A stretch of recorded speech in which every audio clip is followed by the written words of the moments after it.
This one's a really fun recipe. We all have those childhood memories of big marshmallows toasted on an open fire. So we're going to show you how to make them. We're going to make it a passion fruit marshmallow. So we're going to be using some fresh passion fruit. So you got that kind of sharpness from the passion fruit, which works great with this kind of sweetness, which will naturally be in our marshmallow. Now, definitely I would not be making this without the mixer because it takes a serious amount of mixing, and this is not one to be done by hand. So we are actually going to be using the Kenwood Chef XL, the big boy of the family, because it's got that stronger motor, it's got that bigger bowl, because we want to create loads and loads of volume for our marshmallow. So for this recipe, we're going to be using 250 grams of caster sugar, and we're going to dissolve the sugar in 150 grams of water, which we will be adding into our saucepan, and it's going to go onto the heat. We need to cook that out to 121 degrees. So you will need a sugar thermometer, or if you have a digital probe, that'll work perfectly fine as well, because that's exactly what I'm using today. So to our sugar syrup, we're going to add in a tablespoon of liquid glucose. You'll buy it in a supermarket, but it's crazy sticky. So a little trick, best way to get it out, is to have your spoon in some hot water, and then you can take a spoonful of it, and the glucose will just slide straight off your hot spoon.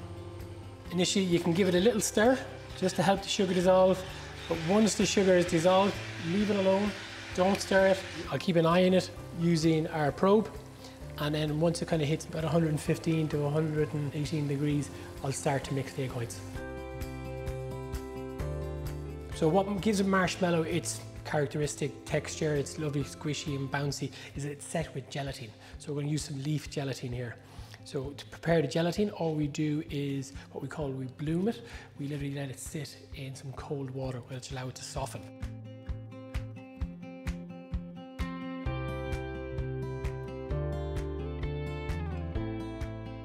So our gelatin's just had a couple of minutes in the cold water, and you can see it's softened. So you just want to squeeze out the excess water, and that's going to sit in a bowl, ready to go once our sugar hits the desired temperature.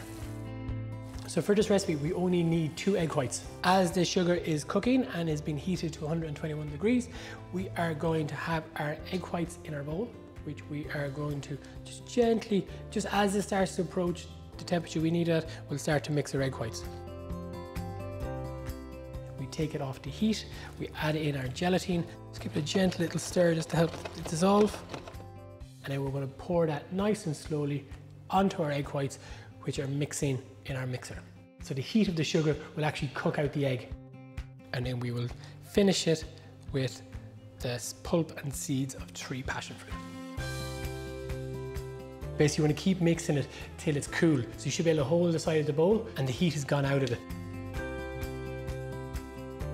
What we want to do here is we've prepared our tray in which we want to set the marshmallow in.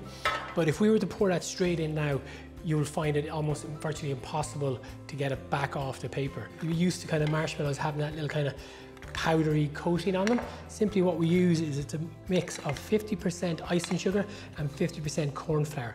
Do a nice dusting over our lined tray, and this will stop the marshmallow sticking.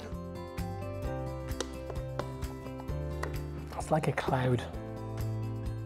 Beautiful.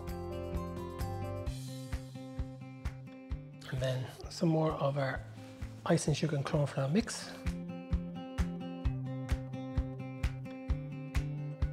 And that is it. We are simply going to leave that to set, which will allow us then to be able to pick it up, cut it up, portion it, and again we'll toss it in a little bit of our icing sugar and corn flour mix.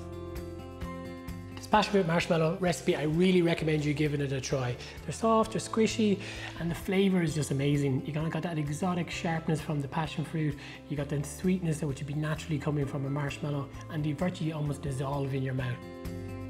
Once you make these for yourself, you're never going to want to buy a marshmallow again.